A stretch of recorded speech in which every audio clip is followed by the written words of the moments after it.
మంచు ఫ్యామిలీ గొడవలు ఇంకా చల్లారలేదా? అసలు చల్లారే ఛాన్స్ ఉందా అంటే లేదు. అసలు గొడవ పరిష్కారం అయ్యే అవకాశమే లేనట్టు తెలుస్తోంది. మంచు ఫ్యామిలీ సన్నిహితులు కూడా ఈ గొడవలు ఇప్పుడప్పుడే చల్లారేలా లేవని ఇండస్ట్రీలో మాట్లాడుకుంటున్నట్టుగా తెలుస్తోంది. ఏది ఏమైనా మంచు మనోజ్ చేసిన ఓ పనితో ఫ్యామిలీ గొడవలు మరోసారి యూటర్న్ తీసుకున్నాయి. గత నెల రోజులుగా ఈ కుటుంబ వ్యవహారం మీడియాలో ఎంతటి సెన్సేషనల్ టాపిక్ అయిందో మనందరికీ తెలిసిందే.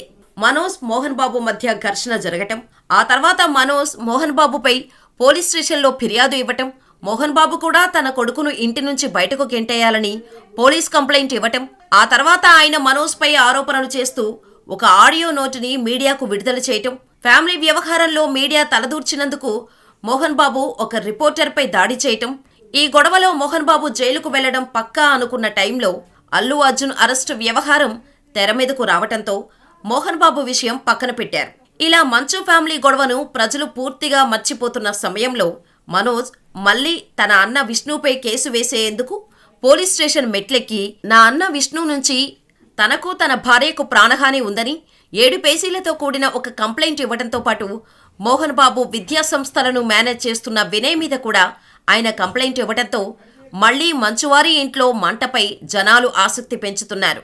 ఇలా మంచు ఫ్యామిలీ వార్ ఏ రేంజ్కు చేరుకుంటుందో అని అందరూ వెయిట్ చేస్తున్న టైంలో మంచు విష్ణుని, మనోజ్ని ఎగ్జిక్యూటివ్ మెజిస్ట్రేట్ హోదాలో రాచకొండ సిపి సుధీర్ బాబు విచారించి ఫ్యామిలీ గొడవను శాంతియుతంగా పరిష్కరించుకోమని, శాంతి భద్రతలకు విఘాతం కలిగించొద్దని, విఘాతం కలిగించేలా వ్యవహరిస్తే చట్టపరమైన చర్యలు తప్పవని వార్నింగ్ ఇవ్వటంతో పాటు వ్యక్తిగత పూచీకత్తు కింద ఒక్కొక్కరి వద్ద ₹1,00,000 చొప్పున personal bond deposit చేయించుకోవడంతో Manchu Manoj ఏడాది పాటు తాను అదనపు జిల్లా మేజిస్ట్రేటు సుధీర్ బాబు ఆదేశాలకు కట్టుబడి ఉంటానని బాండ్ రాసి ఇచ్చారు.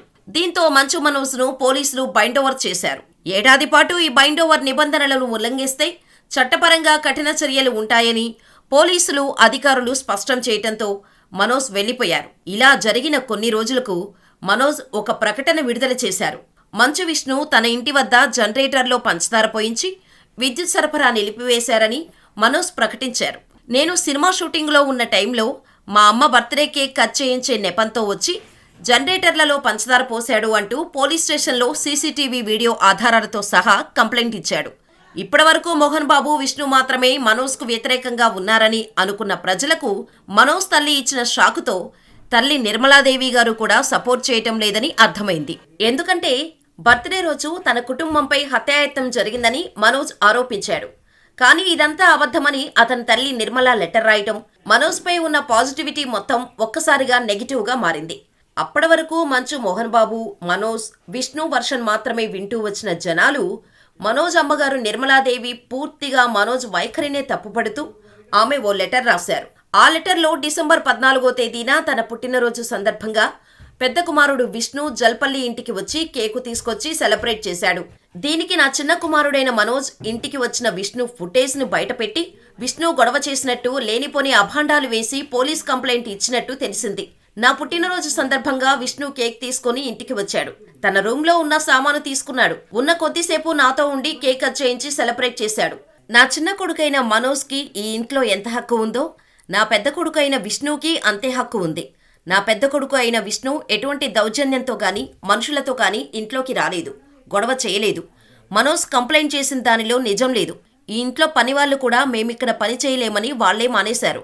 ఇందులో విష్ణు ప్రమేయం ఎంతమాత్రం లేదు అని ఆ లేఖలో చెప్పడంతో మనోజ్ డ్రామాలు ప్లే చేస్తున్నాడా, లేక తల్లి చేత మోహన్ బాబు, విష్ణు అబద్ధం చెప్పించారా అనే అనుమానం వ్యక్తం చేశారు ప్రజలు. ఈ గొడవ జరుగుతున్నప్పుడే మనోజ్ మద్యానికి బానిసై మద్యం మత్తులో రెచ్చిపోతున్న వీడియో రిలీజ్ అయింది. ఆ వీడియోలో మనోజ్ తమ బంధువుల మీద రెచ్చిపోయి మాట్లాడుతున్నట్టుగా ఉంది. మోహన్ బాబు కుటుంబానికి చెందిన పెద్దలపైనే మనోజ్ మద్యం మత్తులో విరుచుకుపడినట్టు ఆ వీడియోలో ఉంది. అది కూడా మోహన్ బాబు ఇంటి వద్దనే జరిగినట్టు తెలుస్తోంది. ఈ వీడియో చూస్తుంటే రాత్రి సమయంలో గొడవ జరిగినట్టు అందులో క్లియర్గా తెలుస్తోంది. ఎవరో ఒక వ్యక్తితో మనోజ్ తాగిన తర్వాత గొడవ పడుతున్నట్టు, మోహన్ బాబు మనోజ్ని సముదాయిస్తున్నట్టు అందులో ఉంది. మోహన్ బాబు సదరు వ్యక్తిని తరమేయండ్రా వాడిని అన్నట్టు ఇందులో కనిపిస్తోంది. మనోజ్ మాత్రం నువ్వెవడ్రా మా ఇంటికొచ్చి నాకు చెప్పడానికి అంటూ అరుస్తున్నాడు. మనోజ్ని మోహన్ బాబు వెనక్కి లాగుతున్నట్టు ఆ వీడియోలో ఉండటంతో ఆ వీడియో చూశాక ఇప్పటివరకు మనోజ్కి సపోర్ట్ చేస్తూ వచ్చిన వాళ్ళు మనోజ్ ఫ్యాన్స్ షాక్ అయ్యారు. వయసులో పెద్దవారు అని కూడా చూడకుండా మనోజ్ మధ్యమత్తులో ఊగిపోవడంతో ఇలా మారిపోయాడేంటి అంటూ కామెంట్స్ చేశారు. ఇదిలా ఉండగా మంచు విష్ణుపై పహాడీ షరీఫ్ పోలీసులకు మంచు మనోజ్ డిసెంబర్ 23న ఫిర్యాదు చేశారు. దీంతో మళ్లీ ఈ గొడవలు యూటర్న్ తీసుకున్నట్టు తెలుస్తోంది. ఈ ఫిర్యాదులో విష్ణు నుంచి తనకు ప్రాణహాని ఉందని మనోజ్ వివరించాడు.